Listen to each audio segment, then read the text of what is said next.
આતંકવાદી હરદીપસિંહ નિજ્જરની હત્યાને લઈને મોટા સમાચાર સામે આવી રહ્યા છે। એક ન્યૂઝ એજન્સીના અહેવાલ પ્રમાણે 3 શૂટર્સની ધરપકડ કરવામાં આવી છે અને તે તમામ સભ્યો બિશ્નોઈ ગેંગ સાથે સંકળાયેલો હોવાનો દાવો પણ કરવામાં આવી રહ્યો છે। નમસ્કાર, આપની સાથે હું છું જાનવી।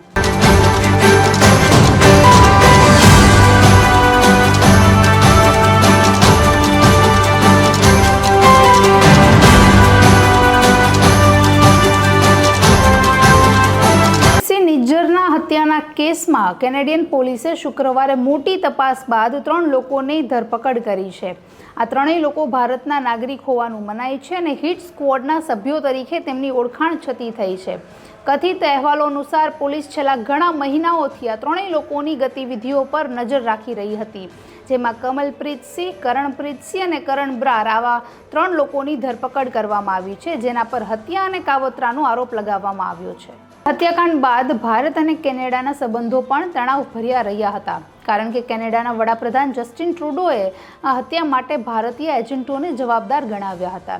જોકે ભારતે આ તમામ આરોપોને ફગાવ્યા હતા। સાથે વિદેશ મંત્રાલયે એમ પણ કહ્યું કે ટ્રુડો અગાઉ પણ આવા પાયા વિહોણા જે સ્ટેટમેન્ટ છે તે આપી ચૂક્યા છે।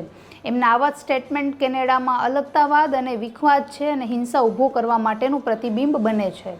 છે કે ગત વર્ષ જૂન 2023માં નિજ્જરની કેનેડામાં એક ગુરુદ્વારાની બહાર સરેઆમ ગોળી મારીને હત્યા કરવામાં આવી હતી, જેનો આરોપ કેનેડિયન વડાપ્રધાને ભારતના એજન્ટો પર લગાવ્યો હતો। નિજ્જર ખાલિસ્તાની આતંકવાદી હતો, ઉપરાંત ખાલિસ્તાની ટાઈગર ફોર્સનો ચીફ હતો, જે ઘણા વર્ષોથી કેનેડામાં રહેતો હતો અને ત્યાં જ રહીને ભારતમાં આતંકવાદને પ્રોત્સાહન આપતો હતો। હવે નિજ્જરની હત્યાના મામલે 3 ભારતીયોની ધરપકડ થતાં એક હડકંપ મચી ગયો છે। તો ફરીથી ભારત અને કેનેડાના સંબંધ જે છે તેમાં વિખવાદ ઊભો થાય તેવી શક્યતાઓ દેખાઈ રહી છે। નમસ્કાર।